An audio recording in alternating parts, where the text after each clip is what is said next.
How many illegal migrants have been let into the United States under the Biden administration? Now, keep in mind, this number would not include the hundreds of thousands of gotaways it's not even clear. They don't know what that number really is. That's an estimate because Border Patrol is so overwhelmed with what they call the humanitarian mission, making sure women and children who show up at the border, they know they're violating the law, by the way. They don't care. They want to get into America, right? This is the whole game. They show up at the border and they say, we need medical care, food, water, et cetera. And because we are America, we, of course, make sure that women and children are safe. But that means that they're taken off the line.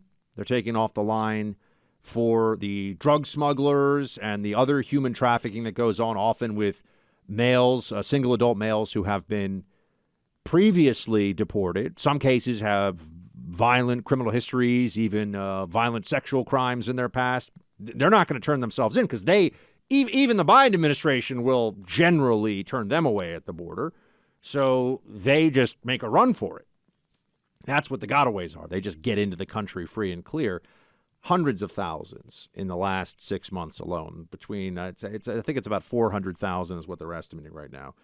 So you're looking at a huge number of gotaways getting into the country. And what is the number of those who have been let into the United States in the last, let's call it 15 months or so? Here is Mayorkas of the DHS telling you the official number that he's putting here. Oh, no, he is including their gotaways, I believe, in this one. So this is the total number of illegals in the United States under Biden. The DHS has directly released at least 836,000 aliens into the United States since January 21st.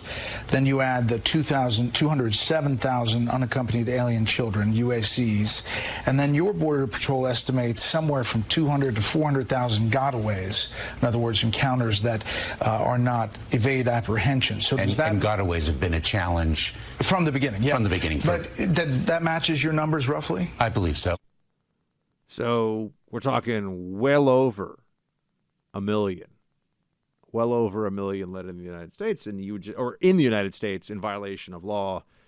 And the administration doesn't want to make this end. That's the big difference. That's the big change in all of this. So what do they say? Because Title 42 is supposed to end here in just a few weeks. What are they claiming? What are they telling you they want to do under the circumstances? Well, here's Member of Congress Pramila Jayapal, who's telling everybody that the real problem here is Republicans. I will decipher what they mean with the words that they use here, the Democrats, the left, saying there's no interest in fixing the broken immigration system.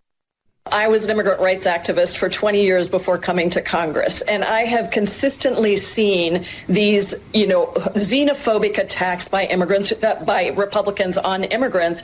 The Republicans have no interest in fixing the broken immigration system, which is actually the issue that we need to address if we want to have an orderly process. What happened when Trump put in place Title 42? It is a public health law that never should have been put in place because it actually has to do with the introduction of a communicable disease. And at the time that it was put into place, COVID was already here and Republicans were fighting all of the public health efforts to wear masks or have vaccines or socially distance. Those are the public health things that would have helped in the United States. So it never should have been put in place. Those things, by the way, masks did not help. But this is the problem they have. On the one hand, I think it is true. It doesn't really make a difference.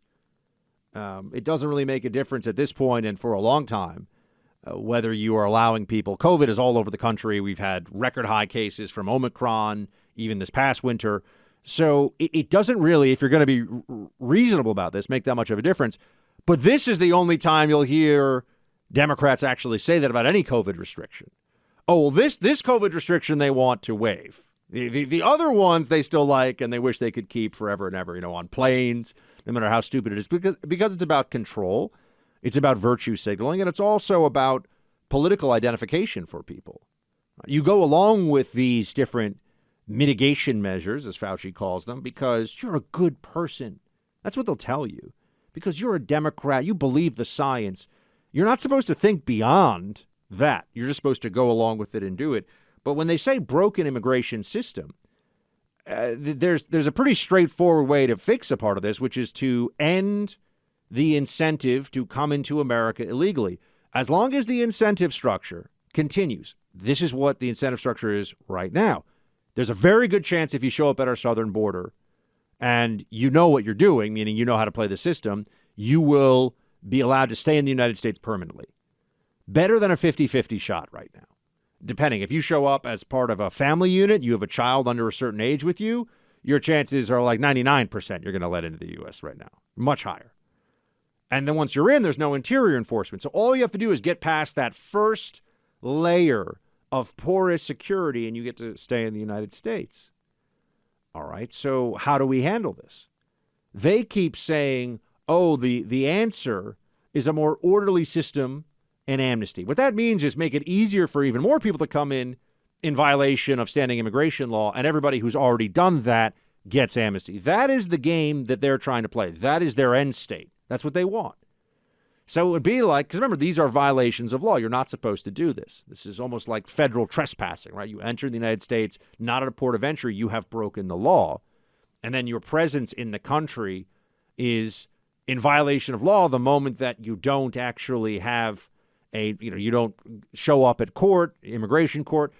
And keep in mind the way the immigration courts work, and this is where people really start to lose it, you can show up as an illegal migrant to immigration court, be told you do not get to have asylum, which overwhelmingly these are not valid asylum claims. A small percentage of the claims overall are valid asylum claims. And even when your claim is denied and you're in court, there's no system. There'd have to be a separate deportation hearing. So, the incentive structure is actually, because they say, oh, people show up for their court date. They show up for their court date because there's no downside, really. You get to basically see if you can get asylum, and then you're good forever. And if you don't get asylum, you're not actually going to get deported. There'd have to be a separate deportation proceeding. And guess what? The Democrats fund all these lawyers, and they play the system, and they provide lawyers to illegal migrants to keep them in the country. And the longer this plays out, the more people have ties in the community. The whole system, that's where the system is breaking down, where you don't actually have the enforcement of laws, where the incentive structure is cut the line, come into the country illegally. That is the incentive structure. So until that changes, they can talk as much as they want about, oh, we want border security, we're going to do the right thing. And they are just lying. They're just lying to you. And they're only worried about Title 42 ending. I mean, here is Senator Bob Menendez. They're only worried about Title 42 ending because they're going to face the voters soon, and then, there's going to be a massive flood that they won't be able to easily hide of illegal migrants crossing into the country. Title 42 is not the solution. It's part of the problem. Who wants to control the border would permit a provision that allows countless numbers of times that an individual can try to cross the border. That's what Title 42 does. There's no permanent adjudication of those who have a right under asylum and those who do not have a right, and then would have a order of deportation, and if they try to come back, there would be criminal penalties for it. That would stop it. There needs to be a comprehensive immigration plan. Our Republican colleagues, however, they want the issue. They don't want a solution. The first step to the solution is stop the flood of illegality. And that only happens when you change the incentive structure for coming into the country illegally. That is step one. Anything else around that doesn't actually deal with the problem.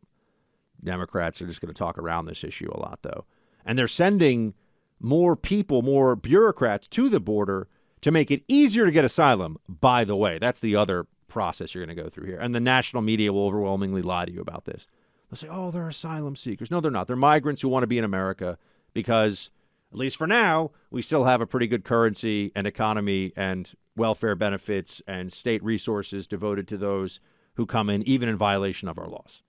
So that's what's really happening. They will continue to lie to you about this because the truth will be a problem for them going into the midterms. That much is for sure.